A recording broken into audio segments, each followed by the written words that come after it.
Hi everyone and welcome to my channel. Today, I am sharing my morning smoothie recipe with spirulina.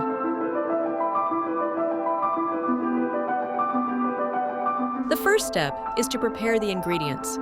Start with the hemp seeds, blackberries, blueberries, half-chopped banana, oats, oat milk, spinach. In a blender, start adding the oats milk, blackberries,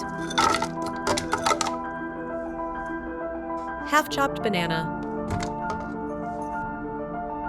blueberries, oats, spinach.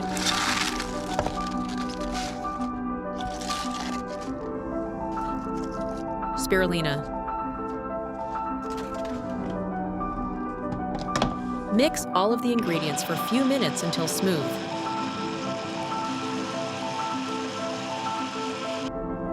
Pour the mixture in a glass or jar.